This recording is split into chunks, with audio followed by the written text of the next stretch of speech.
Yes po, muli po isang magandang araw mga kabarangay. Enrolled bill. Hindi pa po nakakarating ng Office of the President. Ano kaya ang nangyari? Parang kinapos. At bago po natin talakayin yan, ako po muna ay nag-aanyaya sa mga napadaan lamang po sa aking channel. Kayo po ay aking malugod na inaanyayahan na mag-subscribe. Pakiclick po ang notification bell at all para palagi po kayong updated sa aking mga bagong videos. Opo mga kabarangay, ngayon po ay ang latest po na pinag-uusapan ay ito nga pong ratified bill o itong enrolled bill na kinapos. Hanggang ngayon po ay hindi pa rin nakakarating sa opisina po ng Pangulo. Hintay po tayo ng hintay. Ano po, kung pipirmahan ba yan, ibebeto, or maglalaps into law. At itong mga pinaasa na umaasa, talaga pong gigil na. Hinihintay na po na mapirmahan yan ng Pangulo. Paano po pala pipirmahan? Hindi pa nga po yan nakakarating. Ngayon po, dahil hindi dahil hindi pa po yan nakarating sa Office of the President, ano ang mangyayari sa bill na yan? Pag-usapan nga po natin mga kabarangay. Ayon po sa batas mga kabarangay, kapag ang ratified bill o ang enrolled bill po pala ang tawag na dyan, ay hindi nakarating sa Office of the President, ay maaari palang mag-expired. Maaari po palang mamatay yan.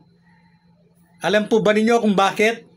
Dahil noong pong yan ay pagtibayin, ay siniday na o last day na po ng sesyon ng Senado. At dahil nga last day na ng sesyon ng Senado at hindi po yan nakarating sa Office of the President, ay pwede po palang mag-expire yan o mamatay. At kung gusto po nilang muling buhayin yan, sa 20th Congress ay kailangan po ng panibagong ratifikasyon o panibago pong bicameral o panibago pong pagsusulong ng batas. Ganyan po pala mga kabarangay. Kaya pasintabi po sa mga pinaasa na umasa. Bagamat po hindi naman kasalanan ng mga nakaupo na sila po ay ma-extend ng termino. Sino po nga po ba o sino po sa atin ang hindi po matutuwa? Lalong-lalo na nga yung unang sinabi po ay 6 na taon na termino. Kung ikaw po ay 3-termer na, last term mo na ngayon at pangangakuan ka na bibigyan ka pa po ng extension na 6 na taon. Sino ka ba para tumanggi? Hindi po ba? Siyempre magiging masayang-masaya ka po. At idadalagin mo na sana po yan ay matuloy. Hindi po ba? Kaya lang po ay talagang kapag katotohanan po yung umiral, mga kabarangay, ay hindi po natin yan mapipigilan. So lumalabas po talaga na ang mga mambabatas po natin ay gumawa lamang po ng kwento, ay nag-strategiya lamang po sila para makuha lamang po ang boto ng mga nakaupo. Siguro po back to back tayo o magbalik tanaw tayo. Ano ba ang mga nangyari bago ang mga sigalot na ito? Ano po? Magbalik tanaw nga muna tayo. Mga kabarangay, noong magsalita si Chis Escudero at katatapos lang ng kanilang meeting sa LEDAC, at sinabi po ni Chis Escudero na ang tinatahak na landas ng napag-usapan po sa LEDAC ay 4 years term. 4 years. Pero tuloy ang halalan. After po na mai-ere yan, mapanood ang sinabi niyan po ni Chis Escudero, ay naglabas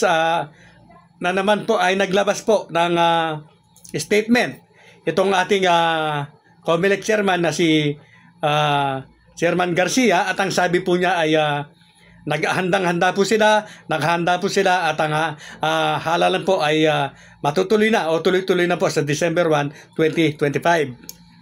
Noong mga sumunod na mga araw po at na-ratified nga ang batas na napagtibay ng Kongreso ng Senado na 4 years term pero postpone ang halalan, at ang halalan po ay magaganap sa November 2, 2026. At muli po, umentra na naman ang ating COMELEC chairman. At ang sabi po niya ay i-atras po muna yung registration ng July 1 hanggang July 11 sa Oktubre. Tatagos ng 2026. At dahil nag-assume po siya na hindi na daw matutuloy yung halalan sa December 1, 2025.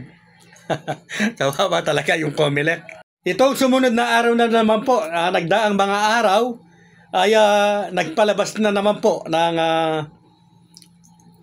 at ito nga po, na mga sumunod na araw ay nasabi na naman po ng ating COMELEC chairman na maaari o pinag-iisipan po nila na ituloy na po ang registration sa August 1 hanggang 10. Preparasyon na naman po ito para sa halalan sa December 1, 2025. At ayon po sa kanya, kung hindi po nila ito gagawin ay baka maipit nga po sila. Dahil hintay sila ng hintay na mapirmahan ito or mabeto or maglapsin tulo ay talagang wala po silang idea kung ano ang mangyayari ayon sa kanya. Pero sa katotohanan po, alam na alam po o nababa na ag po ng ating COMELEC chairman. Dahil niyan po ay napakagaling po na election lawyer.